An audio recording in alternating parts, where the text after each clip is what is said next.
to 5 Minutes of Black History. Glad that you decided to come back and join us for today. We've got a lot of great information, so we're going to get started first with the little known Black History fact.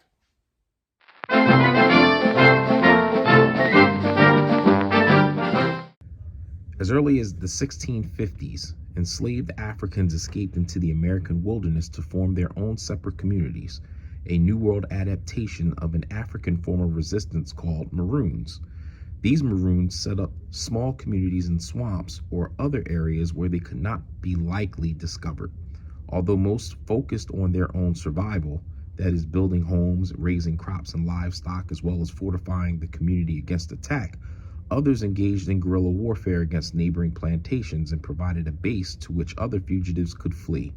From about 1680 to the Civil War, it appears that the swamp communities were dominated by African and African Americans. According to historian Herbert Abitheker, evidence of at least 50 such communities have been found to exist at that time. Now it is time for the person of the day. 5.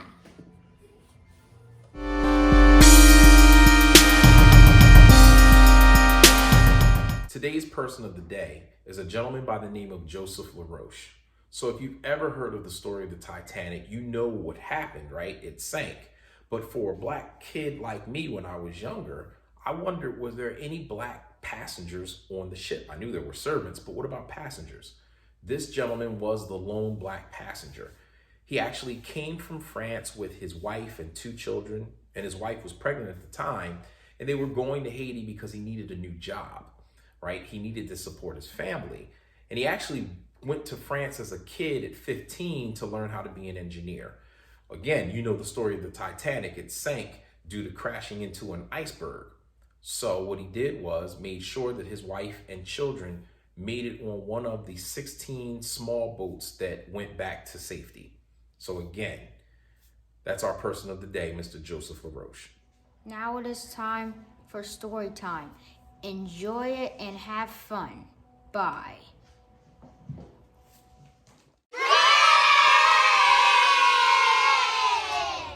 Ladies and gentlemen, welcome to Story Time. Today we have an interesting tale about a gentleman who wanted to fight Jim Crow and the mistreatment of black people in his own particular way.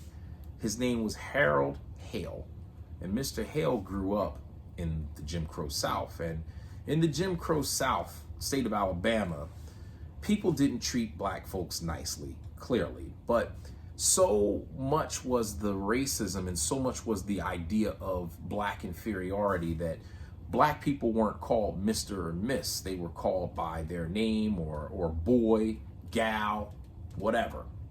And that happened for Mr. Hale's mother. She wasn't referred to as Miss or Mrs. She was referred to as gal or auntie, not Mrs. Hale.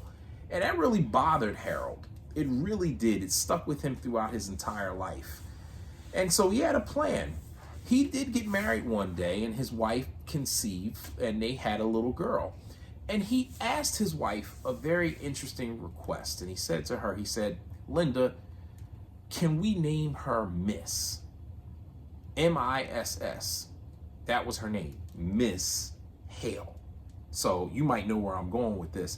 The idea was he did not want anyone to not address her properly. And so, of course, since no one was going to say Miss Hale, regardless if that was the title, they would at least have to say Miss Hale because Miss was her name. So they moved to East Texas in the early 1970s, and Miss was actually in high school. And she got called down to the principal's office just on a random call, and the principal asked her her name, and she said Miss. No. What's your real name? Said the principal. She said Miss. And he said, no, not you're a miss. What is your name? And she said, my name is Miss. Already pissed off at the young lady, the principal said, you must not be from around these parts. And she said, no, I'm not. And he said, I can tell because in Texas, Negroes don't look at white folks in the eye. So I already knew something was different about you. But your name is really Miss. And she said, my name is Miss. And he went on a fact-finding mission. He talked to counselors, he talked to people trying to find out all kinds of information, but he was dumbfounded because her name was actually Miss, and he had to refer to her as Miss Hale. So when Miss got home, she told her dad what happened, and her dad was just ready. He was like, tell me everything. What happened? And she did. She said he had to call me Miss, and the dad was just like, yes, that's exactly what I wanted to do. I wanted them to call you Miss. And there's actually a quote in the story, a really good quote. And as soon as I can find it, yes, he said he told Miss over and over that she must live up to her name, the name that she was given. They don't have the corner on humanity, he told her. They don't have the corner on femininity. They don't have the corner on everything it means to be whole, admirable, noble, honorable female member of the species. They haven't cornered that. And so he decided to name his daughter Miss so that she got the respect that she deserved. Just like all black people should have received the respect that they deserved. Story time, ladies and gentlemen. Now it is time for the word of the day. Bye, enjoy. Today's word of the day is moolah. If you've ever heard that term, you know what it means. It means money. But did you know it came from Africa? Let's take a look.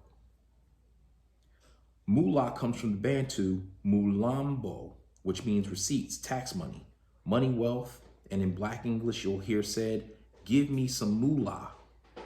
Actually, you'll hear that said all over, moolah, because people know what it means.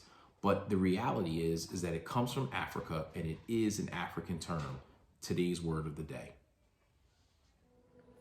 Support Black businesses.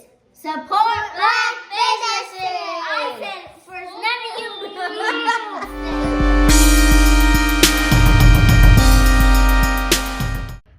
Caste a Bake is a bakery built from the ground up by Autumn Miller.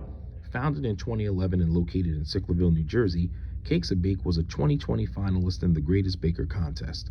If you're looking for cookies of any kind, including custom-made cookies, cakes, cupcakes, wedding cakes, cheesecakes, custom-made cakes, chocolate bombs, brownies, or lemon squares, Caste a Bake has you covered, and they're some of the best around.